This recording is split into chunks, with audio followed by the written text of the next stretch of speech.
자, 지금 이제 6장의 1절, 4차 산업혁명에 대해서 보고 있죠.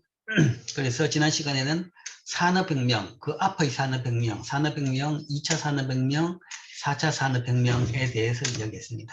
이야기했고, 뭐, 한 가지 좀 더 이야기하면, 이 산업혁명에 따라서 참 사는 모습이 다 바뀌었습니다. 옛날에 비해서. 그러니까 1차 산업혁명이 있기 이전, 1700년대 말에 생겼습니다. 1700년대 말에서 1800년대 초까지 1차 산업혁명이라고 하는데, 소위 산업혁명이라고 하는데, 그 전에 비해 가지고 사람들의 사는 모습이 엄청나게 바뀌었죠. 그러니까 산업혁명에 따라 가지고 도시가 생겼고, 그 다음에 2차 산업혁명에 따라 가지고 소위 도심권이라는 게 생겼습니다. 도심권이 생겼다는 것이 도시의 범위가 넓어진 겁니다. 넓어질 수 있었던 것은 2차 산업혁명으로 인해 가지고 자동차가 생겼죠. 그러면 자동차에 의해 가지고 사람들의 소위 통근할 수 있는 거리가 훨씬 더 넓어진 겁니다. 그래서 기술의 발전에 따라 가지고 이런 사람들의 삶의 모습조차도 바뀌는 거죠. 그러면 예를 들어서 4차 산업혁명 뭔지도 모르겠지만 어쨌든 이 이후에도 아마 사는 모습이 또 많이 바뀔 수도 있을 겁니다. 도시란 것이 아주 오래된 역사를 가지고 뭔가 하면 옛날부터 있었던 사람들이 대부분 거기 살았던 모습이 아닙니다. 지금같이 뭔가 하면 도시에 집중된 것은 아주 최근의 현상입니다. 그렇다 그러면 또 반대로 이런 도시 집중화가 또 갑작스럽게 뭔가 하면 바뀔 수도 있을 겁니다. 땅은 넓으니까 바깥으로 많이 나갈 수 있는 거죠. 그러니까 옛날에는 뭔가 못 나갔는데 지금은 뭔가 하면 이 빠른 운송수단에 의해 가지고 통근의 범위가 훨씬 넓어진 거죠. 그렇기 때문에 더 멀리 갈 수 있는 것이고, 그 다음에 이번에 이제 코로나 사태 때문에 우리가 비대면이라는 이 툴을 굉장히 잘 활용하게 된 겁니다. 이 비대면이 활성화된다 그러면 그 다음에 통근이 필요 없을 수도 있는 거죠. 물론 이제 얼마나 비대면이 될지는 아직은 잘 모르겠지만, 코로나 사태 때문에 비상시기 때문에 거의 많은 경우 대면이 받지만, 끝나고 나가지고는 다시 이제 그 대면으로 돌아가겠죠. 그러나 안 돌아가고 여전히 비대면으로 남아있는 것이 꽤 많을 수도 있는 겁니다. 뭐 일부 회사에는 사실 그전에도 뭔가 하면 비대면적인 뭔가 하면 회사 운영이 하는 데도 있었습니다. 그러니까 그게 훨씬 더 뭐 확대되면 도시에다 집중할 수 있는 그런 필요성이 옛날보다 많이 줄는 거죠. 뭐 직장 출근 때문에 도시에 있어야 된다라는 그런 이제 필요성은 많이 주는 거죠. 물론 이제 지금의 도시 집중화는 뭐 직장 출근이라기보다는 그 외에 뭐 상업 활동이랄까 아니면 뭐 문화 활동이랄까 뭐 그런 이제 사회 활동 차원에서 도시 집중 현상이 좀 큰 부분도 있긴 있을 겁니다. 근데 이제 그런 것도 점점점 더 비대면화 할 수가 있는 거죠. 예, 그래서 사실 지금 현재 우리가 살고 있는 모습이라는 것이 그렇게 이게 고차가 된 게 아니다라는 거죠. 그러니까 지금 현재 우리가 살고 있는 모습이라는 게 아주 최근에 이렇게 됐다라고 생각해야 됩니다. 그 이야기는 언제든지 아주 많은 것이 바뀔 수 있는 겁니다. 가족의 형태도 바뀔 수 있고, 주거의 형식이나 형태도 바뀔 수 있고, 그 다음에 사는 지역의 형태, 아니면 일하는 형태, 공부하는 형태, 다 바꿀 수 있는 겁니다. 그러니까 굉장히 많이 빠르게 바뀌는 사회입니다.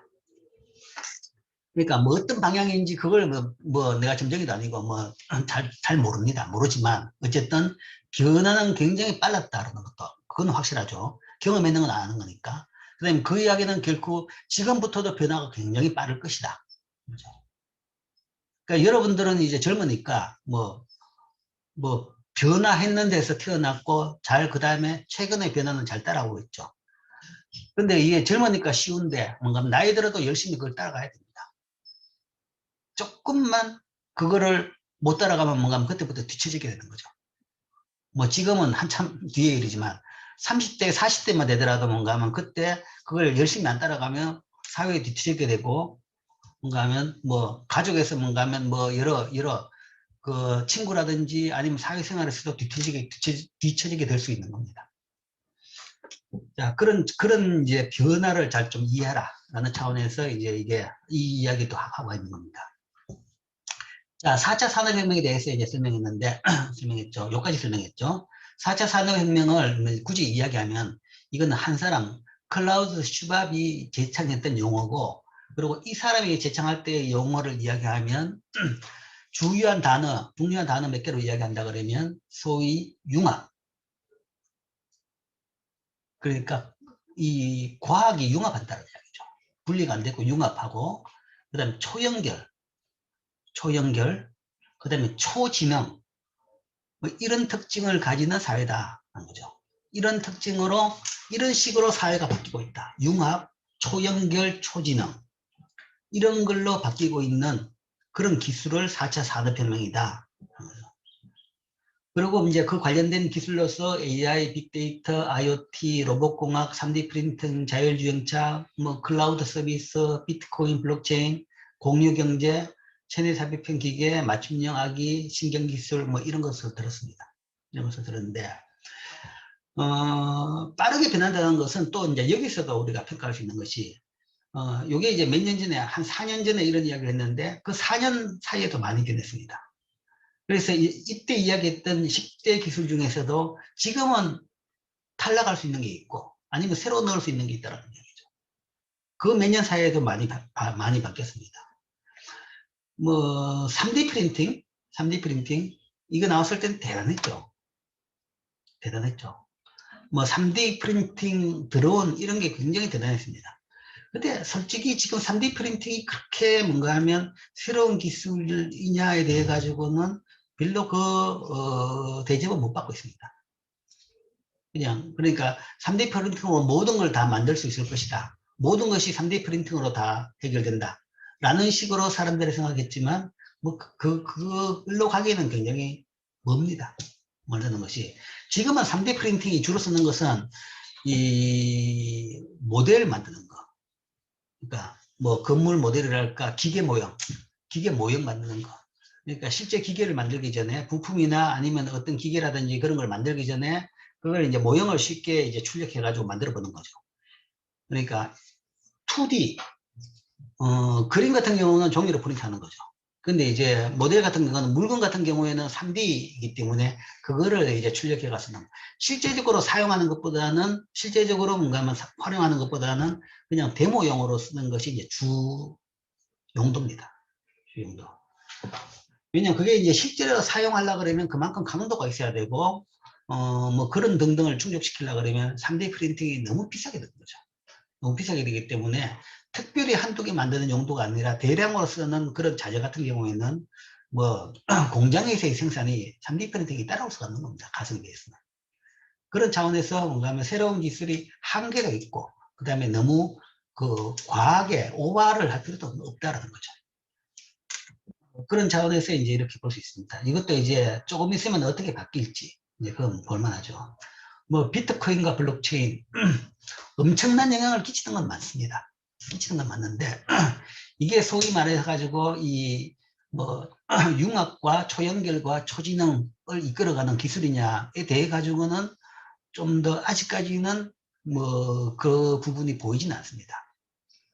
뭐 어쨌든 엄청나게 영향을 끼치고 있는 하나의 뭐 현상임에는 분명하지만 기술 변화에 대해서는 잘 모르겠다 등등 뭐 한때는 뭔가 하면 10대 새로운 사회를 이끌어갈 기술이라고 이야기하지만 그게 뭔가 하면 그렇게 변화가 워낙 빠르기 때문에 그것도 뭔가 하면 계속 왔다 갔다 한다는 거죠.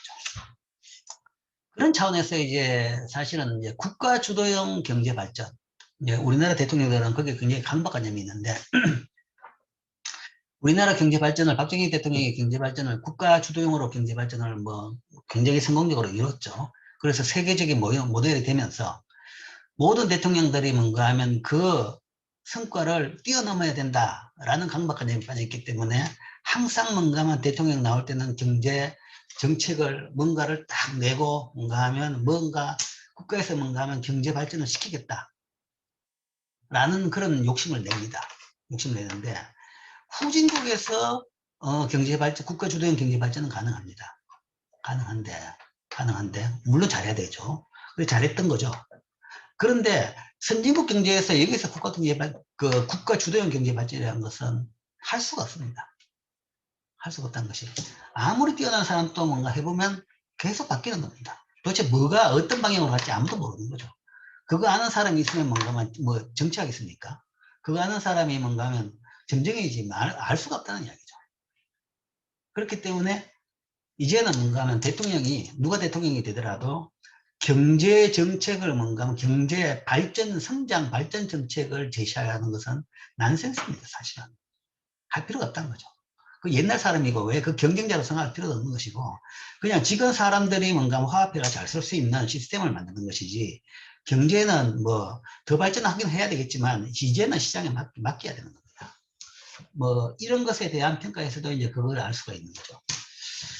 자, 그런데 여기에 대해 가지고 이제 4차 산업혁명 이란 용어에 대한 평가를 잠시 해보겠습니다. 용어에 대한 평가를 해보면 자, 지금 우리가 4차 산업혁명이라는 용어를 쓰고 있는데 이 용어는 클라우드 슈밥이 정리한 용어는 조금 이제 논란의 여지가 있습니다. 첫 번째는 이제 이거죠. 사후 정의된 1차에서 3차 산업혁명하고 달리 전략적인 지향점으로 사전 제시되었다라는 거죠. 그렇기 때문에 개념이 다소 모호하고 벌써 예측과 상이한 현상들이 발견되고 있습니다. 그쵸. 학자들이라는 것은 끝나고 나가지고 그거를 이제 정의하고 그 다음에 분류합니다. 그래서 1차, 2차, 3차 산업혁명 이야기했습니다. 3차 산업혁명도 아직도 잘 모르죠. 논란 중입니다. 그러나 일단 3차 산업혁명이라는 용어는 상당히 진척되고 난 뒤에 나온 셈입니다. 그런데 4차 산업혁명이라는 것은 슈밥조차도 뭔가 하면 지금 막 일어나고 있는 현상에 대해서 본인이 이야기합니다. 지금 막 일어나고 있는 현상이기 때문에 이 현상 인지 아닌지도 잘 모르는 이야기죠. 그리고 어떻게 바뀔지 모르는 겁니다. 그래서 예측과 그러니까 사전적인 전략적인 지향점으로 아까 이야기했던 융합, 초연결, 초진흥이라는 것은 자기 나름대로의 정책적인 지향점입니다. 이게 이제 끝나고 나가지고 지금부터 10년, 20년 있다가 다시 한번 평가해봐야 되겠죠. 과연 이 시대의 변화가 그쪽으로 변했는지 아니면 그것보다 또 다른 개념으로 정리할 수 있는지는 다시 봐야 될 겁니다. 그런 차원에서 개념이 다소 모호하고 예측과 상이한 결과들이 벌써 발견되고 있습니다. 또한 세계적으로는 지금 현재 이 슈밥이 이야기한 것은 문제 제기된 정도고 아직 공인되어 가지고 통용되는 용어는 아닙니다. 4차 산업혁명이라 그러면 우리나라 내에서는 사람들이 다 알고 있는 용어지만 다른 나라에 가서 그 이야기하면 그게 무슨 이야기냐 그럽니다. 그런 용어가 뭔지에 대해 가지고 동의를 안 하는 사람, 모르는 사람도 많고 동의를 안 하는 사람도 많습니다.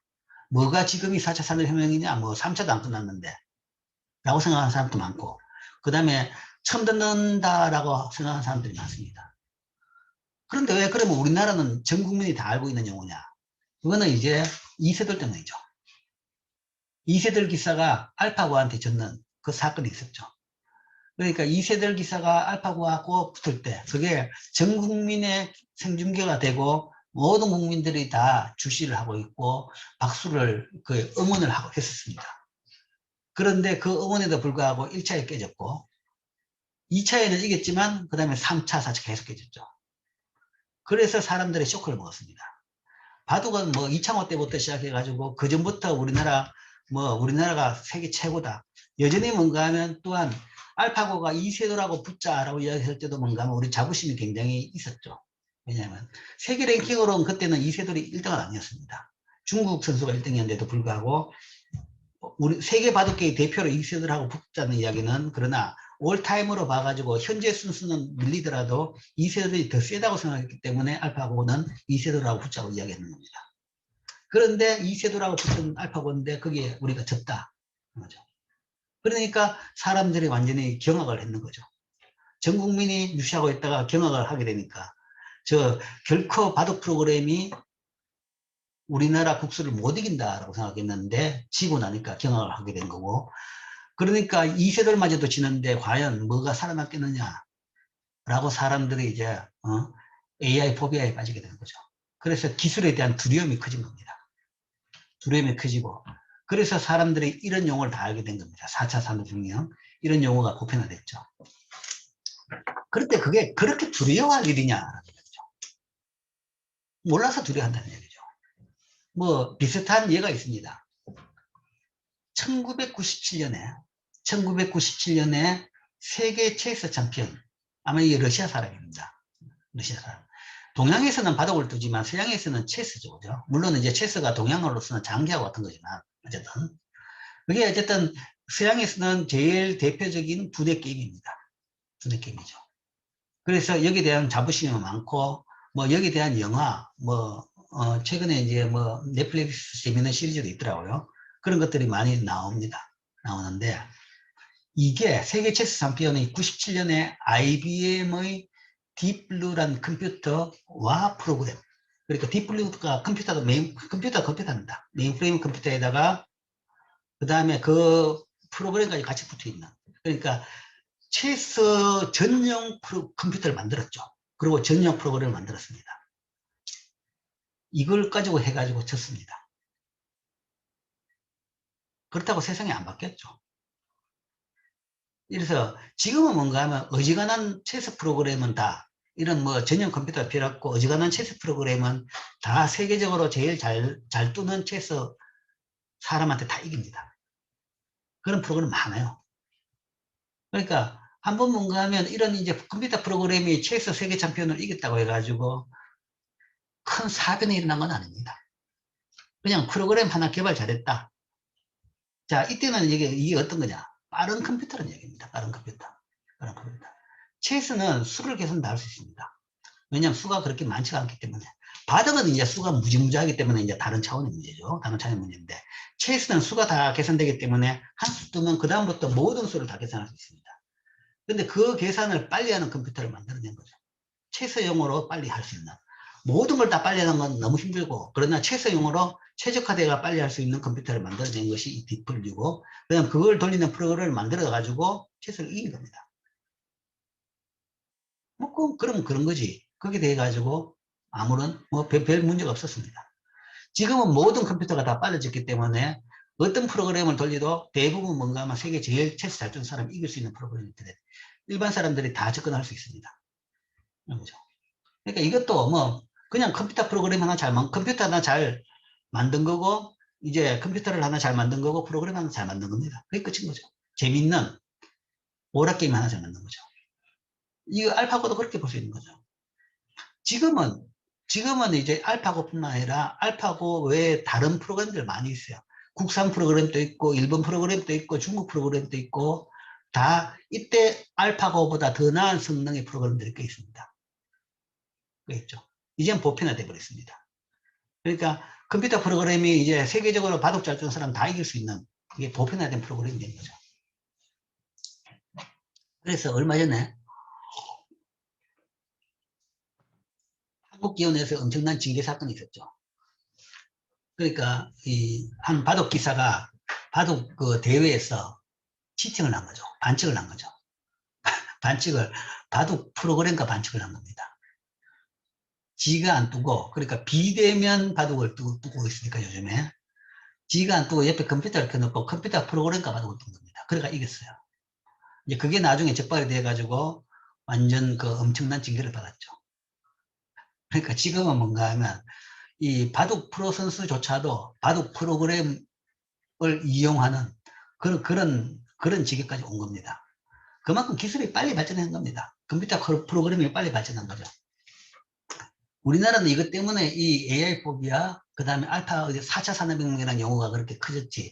그때 따져보면 뭔가 하면 그렇게 두려워할 건 없다는 거죠. 훨씬 더 좋은 기술이 생겼고 컴퓨터의 프로그램이 더 정교해졌고 더 발전했다는 겁니다.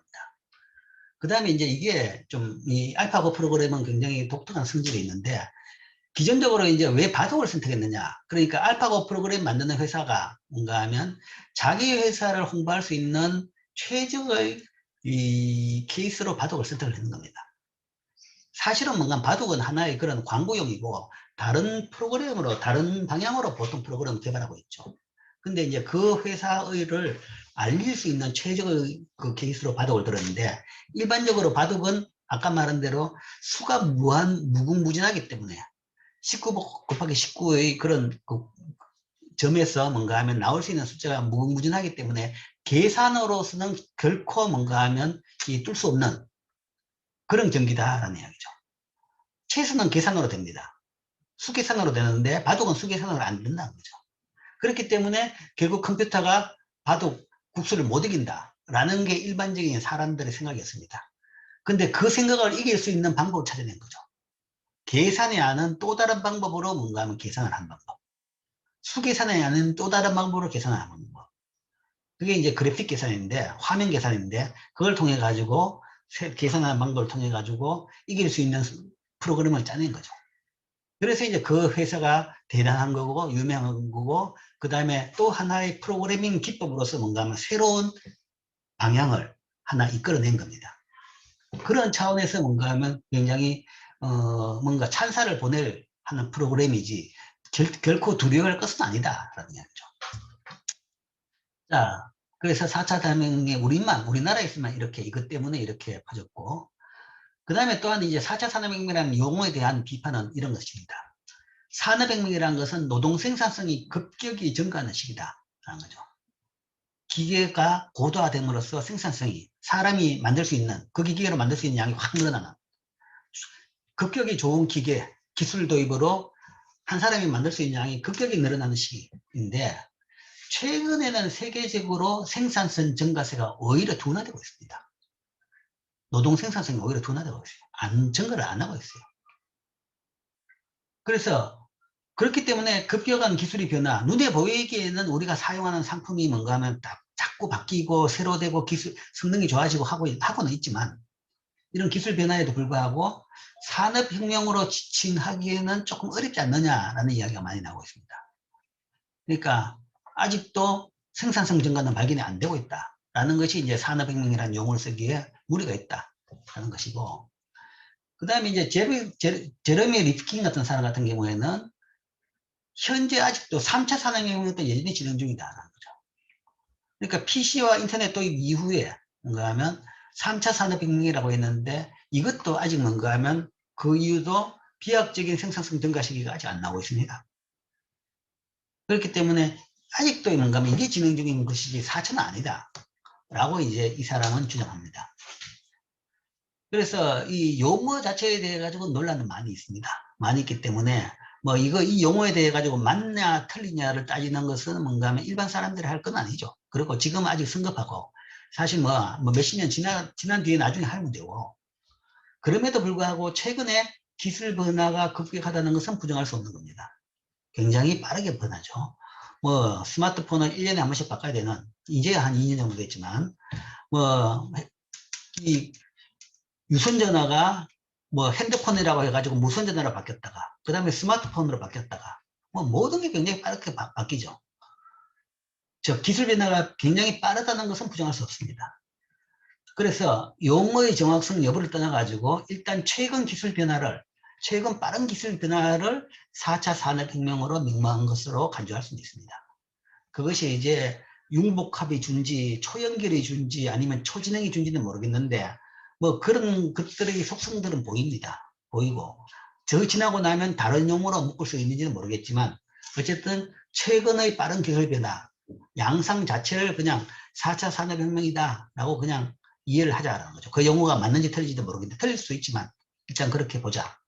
즉 용어 정의에 대한 논쟁보다는 최근 기술 변화의 내용과 방향에 대한 이해가 필요하다는 겁니다. 용어가 틀리고 맞다라기보다는 최근 기술 변화가 과연 그러면 어떤 방향으로 변하냐는 이야기죠. 그래서 이제 그 부분에 대해서 이제 보겠습니다. 그런데 아까 말한 대로 이제 AI 포비아라는 것이 꽤 있습니다. 있는 것이 모르는 사람들은 이제 기술 변화를 두려워합니다. 두려워하는데 제일 두려워하는 것은 그거죠. 우리의 일자리를 뺏어가지 않느냐라는 거죠. 그러니까 뭐 인간을 기계가 지배한다. 그거는 이제 공상과학적인 영화 이야기고 뭐 그까지는 아직 안 가겠지만 상상력이 뛰어난 사람은 그런 걱정하고 있을지 모르지만 대부분 사람들이 그런 걱정까지는 안 할 겁니다. 그러나 이제 많은 사람들이 걱정하는 것은 내 일자리가 위태하지 않을까 하는 이야기죠. 자동화 기술 발전에 따라 가지고 일자리가 안 생기고 일자리가 없어지고 내 일자리가 없어지고 지지 않을까. 실질적으로 그런 일이 많이 생겼습니다. 자동화 기계를 통해 일자리가 없어진 게 많죠. 뭐 3차 산업이라는 이야기를 했는데 PC의 도입으로 제일 많이 없어지는 일자리는 비서직입니다. 비서직. 그러니까 비서직이라는 일자리는 굉장히 많았어요. 근데 물론 지금도 비서는 있죠. 숫자가 엄청나게 줄었습니다. 옛날의 비서의 주 업무는 타이핑이었습니다. 타작이죠. 그러니까 문서 타자가 비서의 주 업무였습니다. 물론 그 외에 뭐 이 시중 들고 뭔가 하면 잔심으로 하는 것도 있었지만 주로 뭔가 하면 전문 능력이 있었죠. 그렇기 때문에 타자에 대한 자격증도 있었고 문서 작성에 대한 자격증도 있었습니다. 근데 지금은 이제 그 역할은 다 없어지죠. 모든 사람이 자기가 타자를 칩니다. 자기가 타이핑을 치고 그 다음에 타자기도 필요 없이 프린터가 붙어 있죠. PC로 타이핑을 하고 그 결과가 프린터로 나옵니다. 그럼으로써 그런 타이핑 전문 인력의 수요가 없어졌습니다. 엄청나게 많은 일자리가 없어진 겁니다. 옛날에 타자 중심의 비서라는 것이 숫자가 엄청나게 많았죠. 그게 다 없어진 겁니다. 기술 변화가 하나 생기면 이런 일이 생긴다는 거죠. 또 대표적으로 드는 것이 이런 겁니다. 여기 지금 그림이 있냐면 모르겠는데, 찾아볼까요?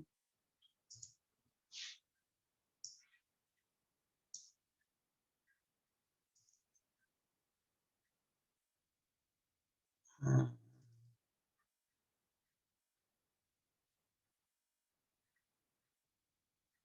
이걸 못 찾겠네. 1910년대에 월스트리트, 맨하탄의 사진이 있습니다. 1911년과 12년인가 어쨌든 두 해의 사진이 있는데 두 해의 사진에 보면 차이가 뭐냐 그러면 길에 있는 내용이 틀립니다. 뭐 1910년에는 뭔가 하면 길에 온갖 뭔가 길에 뭔가 하면 마차들이 다닙니다. 마차들이 뭔가 하면 주로 달리는 길에 다 마차들이 달리는데 그 1년 뒤 사진을 보면 길에 다 자동차입니다. 1년 만에 자동차가 마차로 다 바뀐 거죠. 소위 포드의 소위 그 2차 산업혁명 이야기했죠. 포드 자동차의 2차 산업혁명으로 뭔가 하면 자동차가 보편화되면서 한순간에 뭔가 하면 1년 사이에 맨하탄의 도로에서 뭔가 하면 우마차가 쫓겨나고 거기에 뭔가 하면 자동차가 싹 다 우마차를 대체해버린 겁니다. 그렇게 되면 어떻게 되느냐?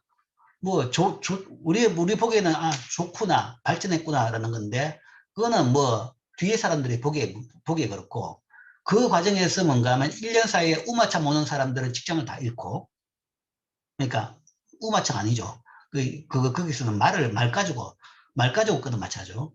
마차 모는 사람 마부들은 일자리를 다 잃고 그 다음에 마차 만드는 사람들도 일자리를 다 잃은 겁니다. 한순간 일자리가 다 없어지는 겁니다. 그 일자리를 자동차한테 뺏겼다라는 얘기죠. 자동차. 쇳덩어리한테 뺏겼다. 이런 문제가 생기는 겁니다. 그래서 뭔가 하면 우리가 자동화 기술 발전을 대해가지고 두려워하죠. 기술 발전이 내 일자리를 뺏어간다. 거죠. 자, 거기에 대해 가지고 이제 뭐 좀 다른 의견을 내몇 개 이야기하겠습니다. 기계화와 자동화의 한계에 대한 의견을 하는 거죠.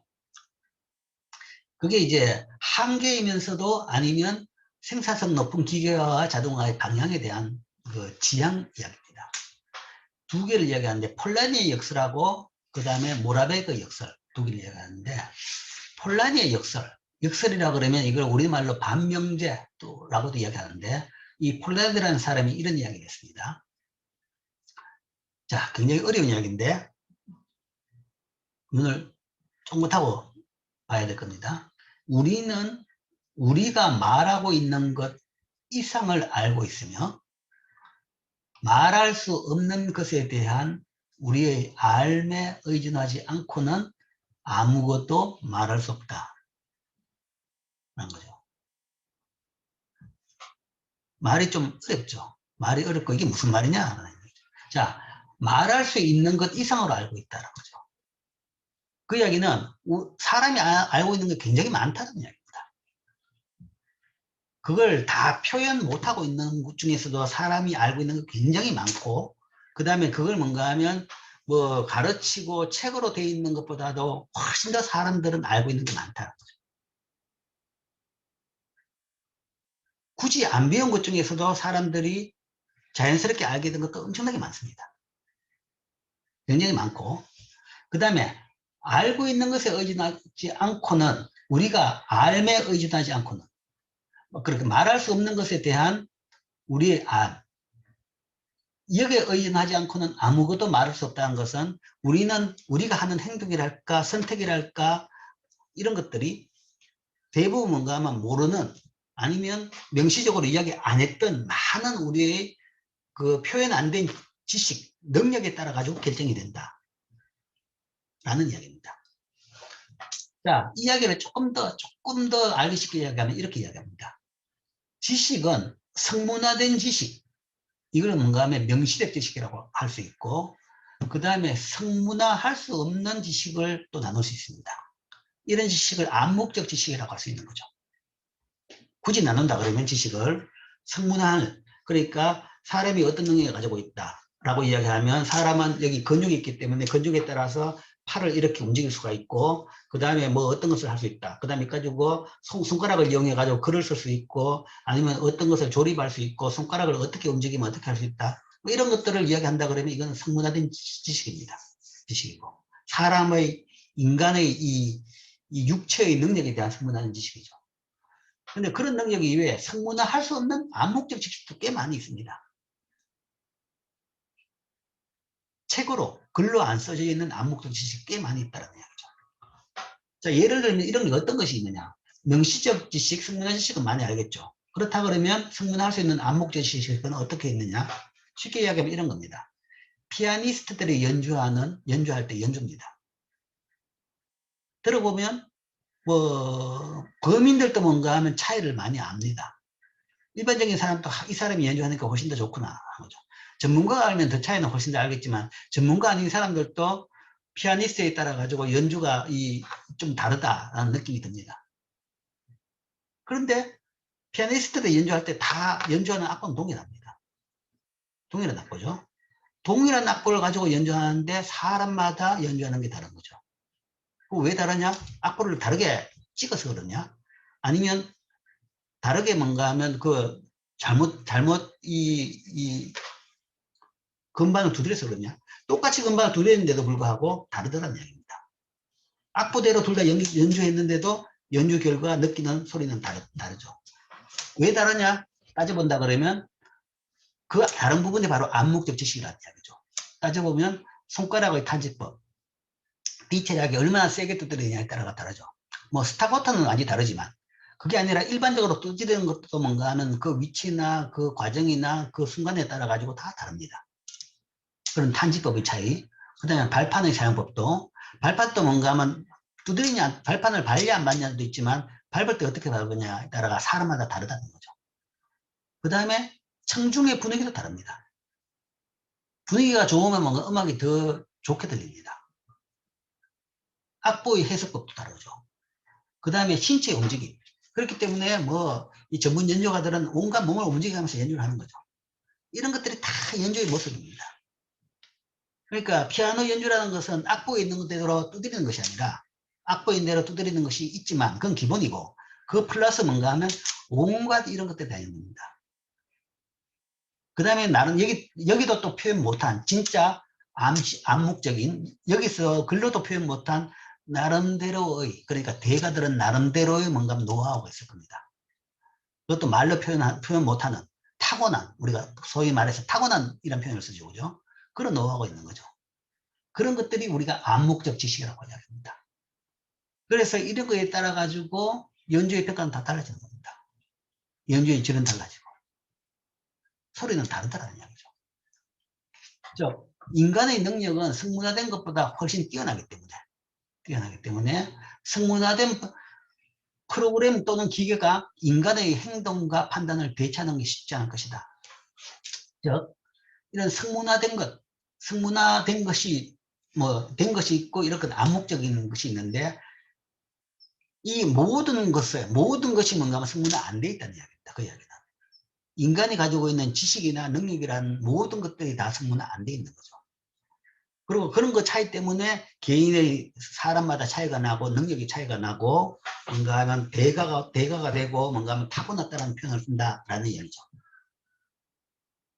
그 이야기는 인간의 모든 능력을 기계로 못 만든다는 얘기입니다. 기계로 프로그램으로 만들 수 있는 것은 성문화된 것만 가능합니다. 대부분 성문화된 것을 그걸 로봇을 만들어 가지고 이럴 땐 이렇게 움직이라 저럴 땐 저렇게 움직이라 아니면 컴퓨터 프로그램을 이용해 가지고 이런 경우에는 이렇게 반응하고 저런 경우에는 저렇게 반응하라 라고 하는 거죠. 그 모든 것은 그러니까 기계화 시키는 것은 대부분 성문화된 것 가지고 기계화 시키는 거죠. 그런데 인간의 능력은 그것보다 훨씬 더 성문화할 수 있는 것보다 훨씬 더 많기 때문에 그 인간의 능력을 다 기계화 자동화 시키는 것은 불가능하다는 얘기입니다. 즉 자동화와 인공지능을 통해서 인간을 대체하는 것은 우리가 상상하는 것보다는 어렵고 많은 시간이 소요됩니다. 아주 단순한 반복적인 그런 것은 쉽게 성문화할 수, 쉽게 기계화 자동화 됩니다. 그러나 인간 자체를 자동화 로봇을 만든다. 그거는 전혀 현재는 뭔가 하면 이 가십권에서는 없습니다. 인간이라는 것은 워낙 잘 모르는 부분이 많은 거죠. 아직도 인간에 대해서는 모르는 게 태반입니다. 뇌 속이 어떻게 돌아가는지 알고 아무도 몰라요. 아직도. 의사도 모르고 심리학자도 모르고 뇌과학자도 모르는 겁니다. 알고 있는 게 별로 없는 겁니다. 그 이야기는 알고 있는 게 별로 없기 때문에 그걸 똑같이 만들 수 있는 방법이 없다는 얘기죠. 자, 그렇기 때문에 기술 진보는 성문화될 수 있는 작업을 대체하는 방향 정도로만 주로 이루어지고 있습니다. 성문화된 것만 대부분 자동화시키고 있는 거죠. 그렇기 때문에 이 폴란의 역설에 따라 본다 그러면 그렇게 뭐 기계와 자동화에 대해 가지고 사람들이 두려워하는데 뭐 결코 인간을 완전히 대체하는 그런 시기는 오지 않을 것이다 하는 얘기죠. 그런 걱정은 할 필요는 없습니다. 어떤 기계를 만들어도 뭐 일정 부분에서는 그 기계가 뛰어나지만 종합적으로 봐가지고는 분명히 모든 것은 인간이 더 뛰어납니다. 그렇기 때문에 자동화, 기계, 인조인간을 두려워할 필요가 없어요. 힘은 세겠죠. 힘은 세겠지만 세상은 힘과 돌아가는 건 아니거든요. 머리는 또 못 따라옵니다. 머리는 못 따라오고 다양한 판단력이랄까 그런 거는 못 따라오는 겁니다. 그런 차원에서 자동화, 기계화, 인조인간을 별로 두려워할 필요가 없다는 거죠. 오히려 이용을 잘 하라는 얘기입니다. 자, 그런데 이제 거기에서 알파고는 왜 그렇게 히트를 쳤느냐 이야기했죠. 일반적인 프로그램하고 다르다고 이야기했습니다. 다른 것은 사실은 알파고는 이 폴란의 역설에서 못하는 이 명시적이지 않는 암묵적 지식 부분을 어느 정도 끌어낸 기술을 만들어냈습니다. 그렇기 때문에 알파고가 대단했죠. 그러니까 바둑 두는 사람이 보면 우리가 이제 이창호 국수 같은 경우에는 수계선이 굉장히 뛰어나다고 이야기합니다. 이 돌부처 이창호 같은 경우에는. 그렇기 때문에 막판에 가면 뭔가 하면 그 막판에 마무리 때는 아무도 못 이긴다고 하죠. 그건 수계산이고. 근데 수계산에 이제 가기 전까지는 항상 뭔가 하면 판세를 보고 감으로 듭니다. 물론 경험이 많기 때문에 똑같은 거 뭐 수도 계속 읽지만 여러 수들이 뭔가 나올 경우에는 결국은 감이죠. 감에서 거기서 실력이 또 차이가 나죠. 그 감이 그냥 감은 아니고 타고난 뭔가 능력이 있겠죠. 어쨌든. 그거는 사실은 그러니까 바둑은 암묵적 지식에 따라 좌우된다라고 생각했던 거죠. 그렇기 때문에 어떤 프로그램도 바둑은 프로그램만 못한다. 사람이 훨씬 더 잘 준다라고 생각했습니다. 그런데 그 영역에서 뭔가 하면 이 암묵적 지식을 나름대로 끌어낸 것이 알파고의 프로그램의 특징입니다. 이거는 성문화될 수 없는 부분을 그러니까 수계산은 성문화죠. 수계산은 이렇게 하면 이렇게 하고 다 모든 수계산이 성문화인데 수계산으로는 바둑을 못 둡니다. 못 두기 때문에 어떤 방법을 쓰냐 그러면 패턴 인식 학습 알고리즘을 만들었어요. 패턴 인식. 그러니까 이런 까만돌, 흰돌 어쨌든 위에 보면 패턴을 딱 찍어보면 바둑판에서 보면 흰 거와 까만색이 나오는 거죠. 거기서 뭔가 아마 수의 흐름으로 보는 겁니다. 봐가지고 이런 패턴에는 이렇게 두는 게 낫고 저런 패턴에는 저렇게 두는 게 어떤 쪽에 승률이 많더냐. 결국은 뭔가 하면 그 패턴 인식을 통해 가지고 많은 기보를 프로그램에 집어넣어 가지고 그 데이터를 이용해 가지고 승률이 높은 쪽으로 선택을 하도록 만들어지는 거죠. 이건 수계산이 아니고 다른 완전히 새로운 알고리즘입니다. 패턴 인식, 학습 알고리즘. 이걸 통해 가지고 혼란의 역설을 극복한 케이스입니다. 그러니까 그전까지 혼란의 역설은 이런 부분은 결코 프로그래머로 못 만든다라고 했는데, 알파고는 그 중에서 뭔가 아주 일부분이지만 프로그래머 할 수 있는 가능성을 보여준 거죠. 그렇기 때문에 알파고 프로그램이 대단한 프로그램이었고, 그 다음에 그 뭔가 충분히 우리가 찬사를 보낼 만한 프로그램입니다. 그러니까 제일 자동화하기 힘든 부분에 대해 가지고 조금 뭔가 하면 어떤 할 수 있는 부분을 만들었다라는 거죠. 그런 차원이고, 그 이야기는 이게 기본적으로 뭔가 하면 이 폴란의 역설 때문에 기계와 자동화의 한계는 있다. 한계가 있고, 폴란의 역설을 뛰어넘기는 쉽진 않은데, 그러나 이런 식으로 뭔가 하면 이 역설을 뛰어넘을 수 있는 부분이 사실은 이게 뭔가 하면 소위 블루오션입니다. 이게 뭔가 하면 나가는 방향이죠. 사람들이 뭔가 하면 진짜 확 기술이 발전할 수 있는, 그 방향이 뭔가 확 발전할 수 있는 방향이 되는 겁니다. 그래서 실제 뭐 이 알파고 회사에서 알파고 프로그램을 팔아가지고 돈 버는 건 아니고, 이 회사는 돈을 뭘로 버느냐? 물론 구글이 투자하는 회사입니다. 구글이 아예 싹스를 보고 뭔가 구글이 그 AI 프로그램 회사를 샀죠. 사가지고 구글이 그냥 돈을 무조건 투자해가지고 운영을 하고 있는데, 실제 그 회사는 또 돈을 벌고 있습니다. 돈을 버는데 어떤 걸로 버냐 그러면 소위 왓슨 프로그램, 어렵던 거죠.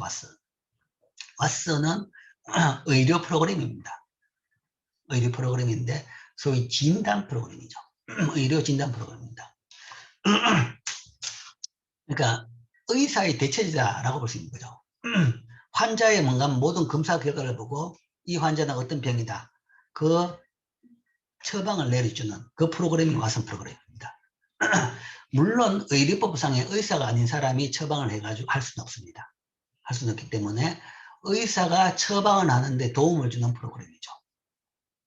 그런데 이제 쭉 테스트를 해보면, 환자들을 쭉 다 보내가지고 해보면 의사보다 뭔가 하면 이 오진율이 엄청나게 낮다는 얘기죠. 라는 것이, 의사들이 물론 뭐 대부분 많은 의사들이 열심히 공부했고 계속 공부하면서 무지 노력하고 많이 알고는 있습니다. 그렇지만 매일매일 이 순간에도 새로운 논문이 나오고 새로운 그 과학적인 의학적인 발견이 이루어집니다. 그 모든 걸 모든 의사들이 다 하지 못하는 거죠. 그런데 이 왓슨 프로그램은 그걸 7시간을 하고 있는 겁니다. 계속 모든 논문을 집어넣고 거기에 따라 가지고 그 정보에 따라 가지고 새로운 이 환자에 대해 가지고 판단하는 새로운 근거를 사용하는 거죠. 그러니까 보통 일반적인 사람의 두뇌보다 훨씬 많은 걸 고려해 가지고 뭐 의료적인 판단을 해주니까 훨씬 더 좋을 수가 있는 거죠.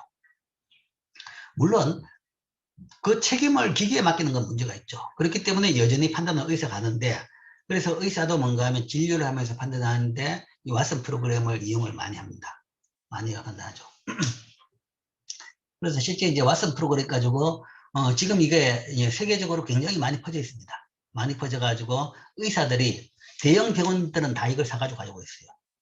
그래서 한 번 더 자기 생각도 있고, 그 다음에 이 프로그램에서 나오는, 그러니까 모든 이제 검사 결과가 나오죠. 피검사, 뭐 모든 검사 결과가 나오죠. MRI 찍은 거. 그럼 그런 걸 다 때려넣고 왓슨 프로그램에서 이 진단이 나오죠. 그럼 그거 가지고 의사 자기 판단하고 비교해가지고, 아, 내가 이거 생각 못했네 싶어가지고, 그것까지 다시 생각해봐가지고, 더 뭐 정확한 이 판정을 내려줄 수 있는 거죠. 진단을 해줄 수 있는 거죠. 그런 용도로 돈을 벌고 잘 쓰고 있습니다. 그런데 이제 재밌는 게, 재밌는 게, 뭐 이것도 이제 수많은 데이터에서 이 진단이 나오는 겁니다. 수많은 의료 진단 데이터에서 그 다음에 논문의 결과 아니면 진단의 결과에 따라 가지고 그 바탕에서 나오는 건데, 우리나라 병원에서도, 우리 병원에서도 이 한림대학교 병원에서도 이 왓슨 프로그램을 샀어요. 유성재단에서 사가지고 활용하고 있는데, 우리나라 병원에서 이거 왓슨 프로그램을 사가지고 써보니까 미국에서의 임상 결과는 왓슨 프로그램의 진단이 오진율이 5%가 안 되는, 그러니까 올바른 이 진단 결과가 거의 95%가 넘더라. 그래서 굉장히 정확하다. 좋은 프로그램이다. 라고 보는데, 우리나라에서는 오진율이 한 35%? 40% 정도 된다고 해요. 그래서 이제 이걸 잘 쓰고 있다 그러는데, 쓸 때 이제 조심해서 쓰고 있죠. 그럼 왜 우리나라에서는 오진율이 높냐에 대해 가지고는 실제 이제 왓슨 프로그램의 로 데이터가 주로 미국 사람 중심으로 많이 집어넣은 거죠. 서양 사람으로 주로 많이 들어가 있던 겁니다. 근데 동양 사람하고 서양 사람하고는 이 몸이 좀 다르죠. 다른 부분이 있죠. 식생활 습관도 다르고 몸의 구조도 조금 다르고 그렇죠. 물론 사람은 동일한 비슷한 사람인데 디테일한 차이가 있는 겁니다. 차이가 있기 때문에 동양 사람 경우에는 여전히 뭔가 하면 그런 차원에서 이런 오차가 많더라. 그죠? 그래서 서양 사람 몸 데이터로 나온 결과 가지고 직접적으로 동양 사람 쓰게 되니까 이런 이제 오류가 많이 나오더라. 라는 것이 우리 지금 현재 경험입니다. 그래가지고 그 뒤에 왓슨 프로그램에서 뭔가 하면 이 동양 데이터를 많이 집어넣는다고 이야기하죠.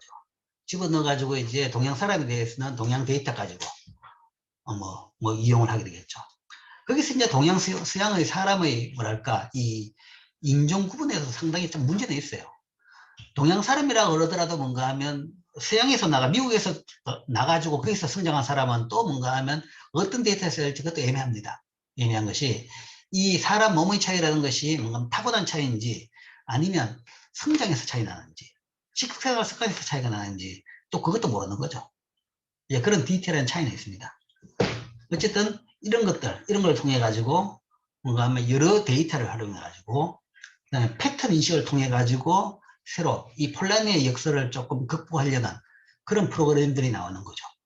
기본적으로 이 폴라리의 역설 때문에 자동화의 한계는 있지만 한계는 굉장히 크다라는 것이고 그렇기 때문에 이런 것들이 그 조금이라도 그걸 극복하게 되면 그거는 굉장히 이제 뭐 크게 기여를 하는 프로그램이 되고 뭐 잘 팔리는 프로그램이 될 수가 있겠죠.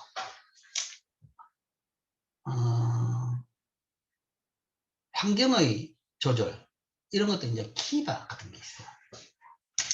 딥마인드는 아까 얘기했죠. 딥마인드는 체스 프로그램이고 키바는 로봇입니다. 로봇인데 키바는 소위 아마존 회사가 왜 그렇게 큰 회사가 됐냐 그러면 이 키바 로봇 때문에 그랬습니다. 키바는 아마존 아마존 회사의 창고에서 물품을 알아가지고 뭔가 하면 분류하고 배달하고 정리하는 프로그램입니다. 그 로봇입니다. 그 로봇. 프로그램이 내장된 로봇가 되겠죠. 그래서 실질적으로 아마존 같은 경우에는 택배 회사죠, 사실은. 택배라기보다는 이제 조금 어떻게 생각하나? 우리나라의 옥션이나 뭐 그런 인터넷 쇼핑몰하고는 달라요. 다른 것이 이제 쿠팡하고 조금 가깝다라고 볼 수 있는데, 쿠팡이 이제 아마존 모델을 보고 있는 거죠. 옥션이나 뭐 G마켓 아니면 실버번 같은 경우에는 그냥 쇼핑몰만 빌려주는 겁니다. 거기에 판매자들이 다 들어와가지고 판매하는 거죠. 그래서 인터넷 사이트만 빌려주는 겁니다. 그런데 아마존은 이제 그 역할도 하고, 제일 처음에는 책에 대해서 그러는 거죠. 그 다음에 뭔가 많은 경우에는 자기가 상품을 확보해 가지고 있으면서 자기가 직접 합니다. 그게 이제 왜 장점이냐 그러면 잘 팔릴 상품을 확보하고 있으면 워낙 많이 팔 수 있기 때문에 박리담회를 할 수 있는 겁니다. 그러니까 대규모 할인 매장이라는 게 왜 강점이 있냐 그러면 바잉 파워라고 이야기하죠. 그러니까 많은 물건을 살 수 있기 때문에 공장에 싸게 살 수 있습니다. 어떤 가게보다 싸게 물건을 들어올 수 있는 거죠. 그 비슷한 것을 아마존이 하는 겁니다. 아마존은 뭔가 하면 전 세계를 대상으로 뭔가 하면 지역의 구분 없이 누구한테도 팔 수 있는 겁니다. 월마트 같은 걸 판다 그러면 월마트 같은 경우에 월마트 점포가 있는 데만 팔리겠지만 아마존은 뭐 그것도 뛰어넘는 거죠. 그러니까 어떤 회사보다 뭔가 물건을 도매로 싸게 들어올 수 있는 거죠. 그래가지고 물건을 많이 떼와가지고 메인 창고에다 집어넣고 그걸 뭔가 하면 아마존 홈페이지를 통해 가지고 파는 거죠. 그래서 아마존은 보면 자기가 직 판매하는 것도 있고 그 다음에 거기 판매업자들이 들어가 판매하는 것도 있습니다. 그래서 이제 그 주 이익 소스는 자기가 직접 판매하는 겁니다. 직접 판매하는 거죠. 그러면 많은 물건을 떼와가지고 창고에 집어넣죠. 놔두고 그 다음에 그때 주문 들어오면 그거를 빼내가지고 이 라벨 붙여가 포장해가지고 파는 겁니다. 배송하는 거죠. 배송은 사실은 자기가 안 해요. 자기가 안 하고 UPS나 페더럴 익스프레스 배송 전문 회사들이 하는 거죠. 우리나라 CJ 같은 그런 회사들이. 그러니까 실제 인터넷 쇼핑몰과 그다음 창구업을 하는 것이 아마존인데 거기서 이제 제일 비용 우위를 낼 수 있는 것은 창고에 많은 물건을 갖다 놨는데 그걸 주문 들어올 때마다 어떻게 빨리 포장을 해가지고 내냐라는 거죠. 그걸 사람을 손으로 하니까 굉장히 비용이 많이 들어갑니다. 사람이 하루에 할 수 있는 양이 제한이 있고 높은 창고에 있는 것을 끌어내려고 그러면 위험하고 그 다음에 힘들고 그런 부분이 있죠. 그거를 키바라는 로봇을 통해 가지고 다 하는 겁니다. 키바 로봇이 뭔가 하면 주문이 들어오면 이 로봇가 지가 알아가지고 자동으로 쪼르륵 가가지고 뭔가 하면 물건이 있는 데 가서 위로 올라가가지고 물건을 꺼내가지고 나와가지고는 뭔가 하면 라벨을 프린트해가지고 붙입니다. 처음에는 그 사람이 했죠. 사람이 했는데 이걸 키바라는 로봇으로 자동화 로봇을 함으로써 아마존이라는 회사가 그렇게 엄청난 비교 우위를 가진 겁니다. 그러니까 인건비를 줄인 거죠. 결국은 기계와 자동화의 요점은 인건비를 얼마나 잘 줄이냐는 문제입니다. 그걸 줄임으로써 아마존의 세계 최대의 회사가 됩니다. 이런 것들이 이제 그거 하나. 이것도 이제 여기에도 뭔가 하면 소위 이런 이 패턴 인식 알고리즘이 많이 들어가는 이런 로봇입니다. 이런 로봇. 이런 것들이 이제 뭐, 현재 뭔가 하면 두드러진 하나의 실내입니다.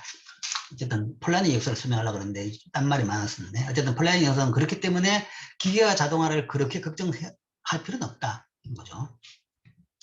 그 다음에 또 하나 기계와 자동에 대해서 그렇게 걱정을 안 해도 된다는 것은 모라베그의 역설인데 인공지능이나 기계는 천문학적인 단위의 수를 계산하거나 복잡한 수식을 쉽게 풀지만 정작 사람이 무의식적으로 하고 보고 듣고 느끼고 인식하는 일상 행위는 제대로 잘 못합니다. 그러니까 기계와 자동화라는 것이 인간을 그대로 복제한다는 것은 너무너무 힘들다는 거죠.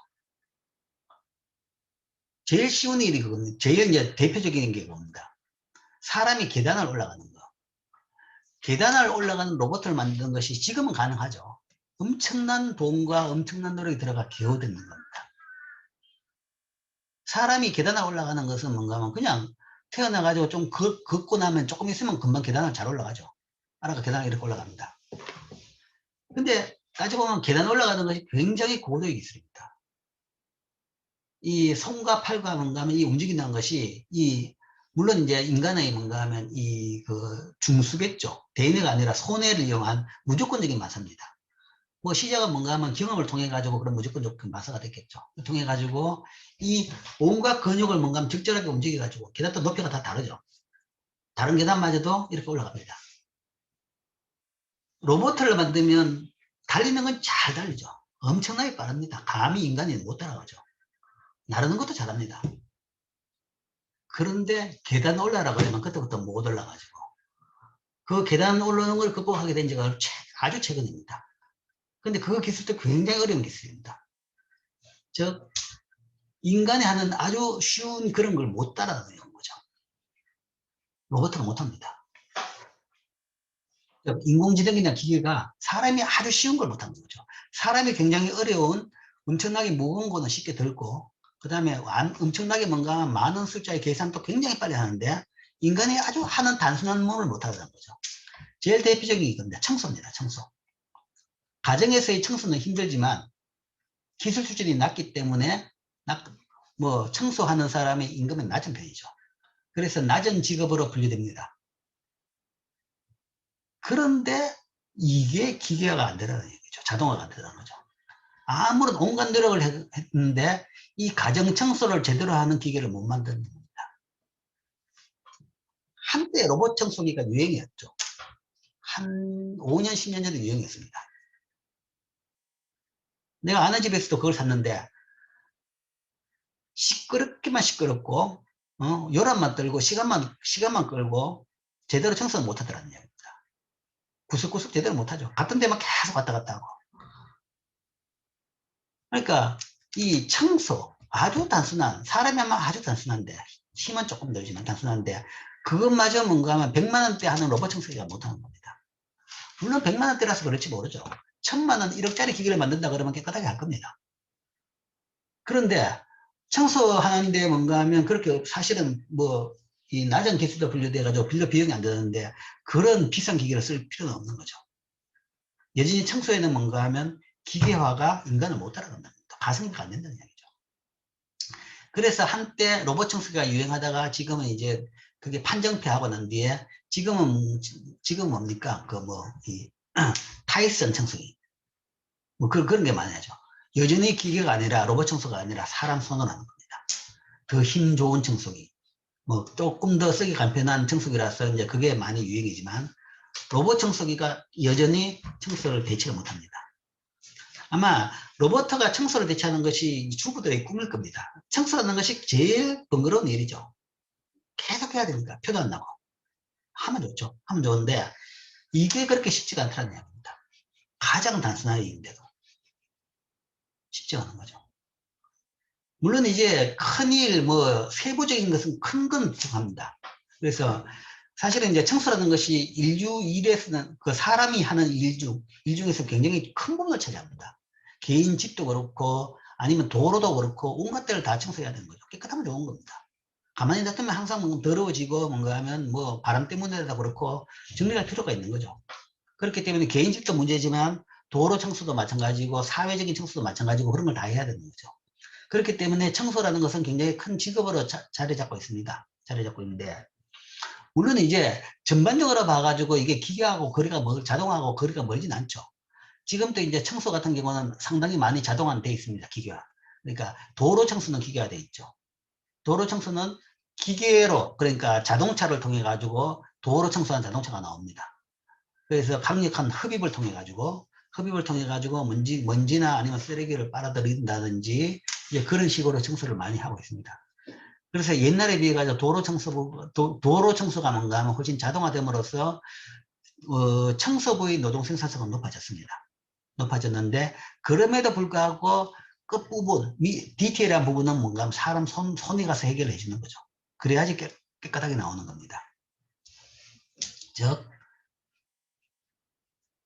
기계와 자동화가 뭔가 하면 이런 굉장히 어려운 건 되지만 사람이 하는 무의식적인 아주 디테일한 부분은 힘들더라라는 겁니다. 그리고 그것까지도 기계화하는데는 너무 가성비가 안 맞더라 라는 거죠. 기계화와 자동화는 아주 어려운 창의적인 업무뿐 아니라 인간에게는 아주 쉽지만 비정형적인 업무는 대체하지 못하는 겁니다. 그러니까 청소를 왜 못하느냐? 왜 못하느냐? 못하는 이유는 청소라는 것이 비정형적인 업무이기 때문에 그렇습니다. 똑같은 일을 하면 쉽죠.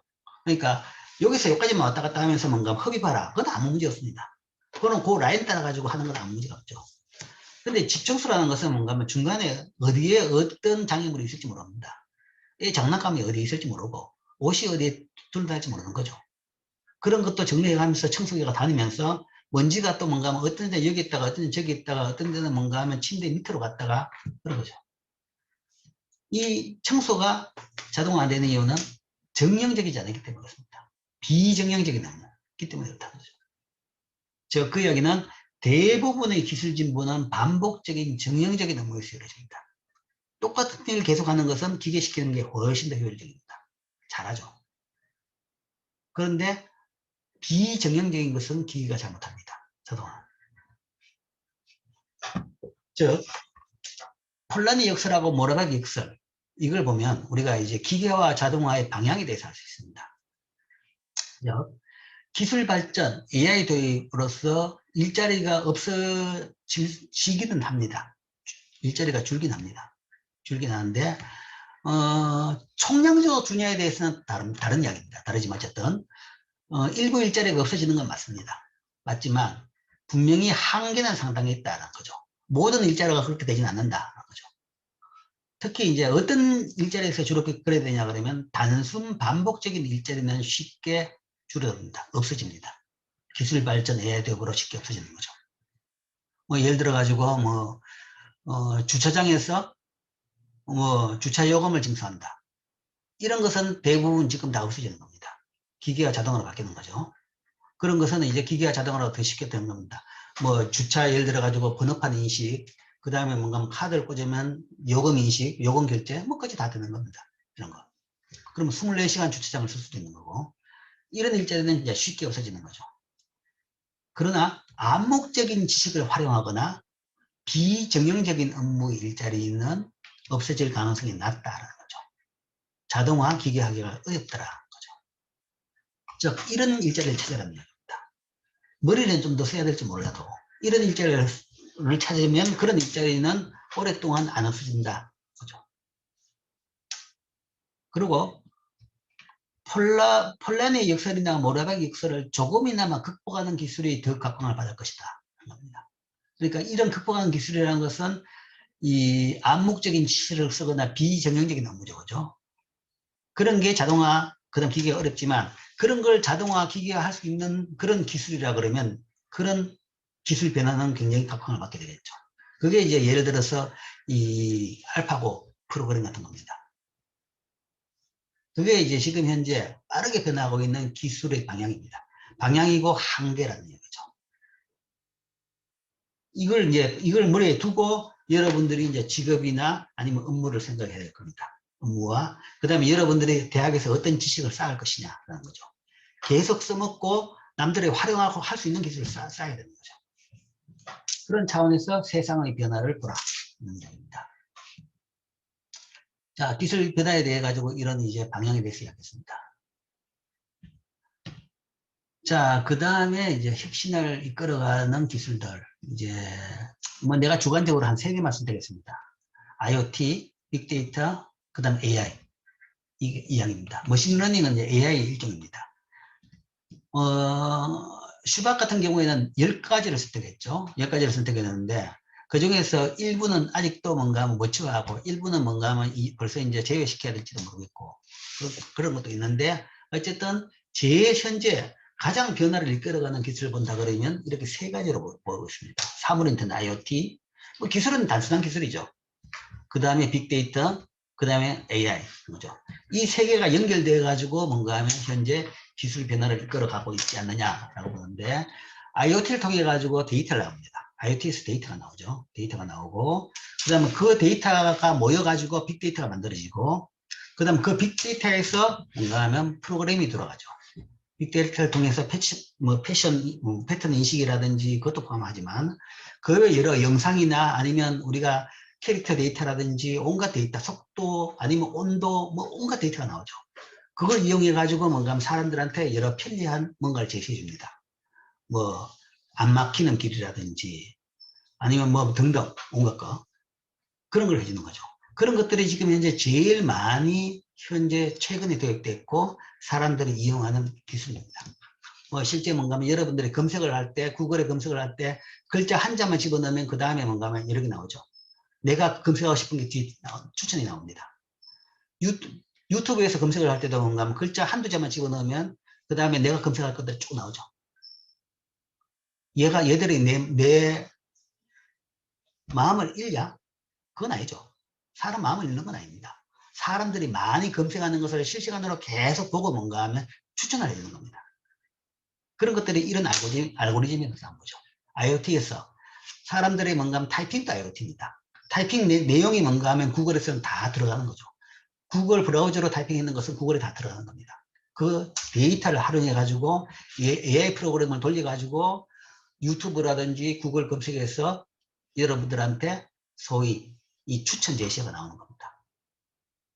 이런 것들이 지금 현재 제일 많이 바뀌고 있고 새로 제일 많이 이제 활용되고 있는 기술들입니다.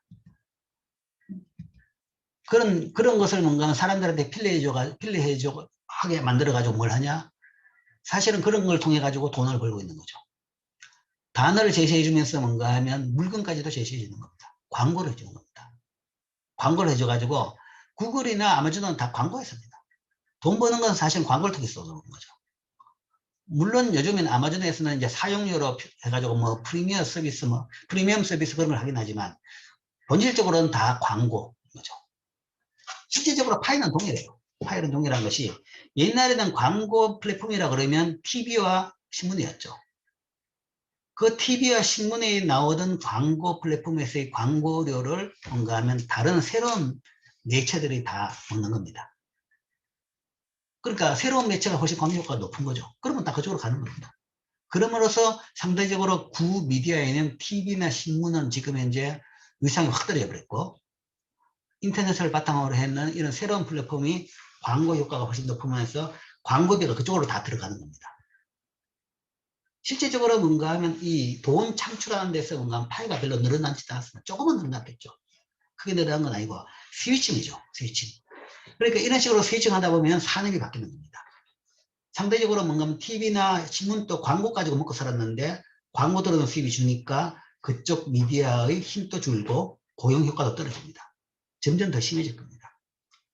반면에 뭔가 인터넷이나 유튜브 같은 것들은 훨씬 더 커지면서 광고 효과도 커지고 그쪽에서 돈 버는 일이 훨씬 더 많아지겠죠. 이런 것들이 지금 현재 새로 바뀌고 있는 제일 큰 방향이다라고 볼 수 있습니다.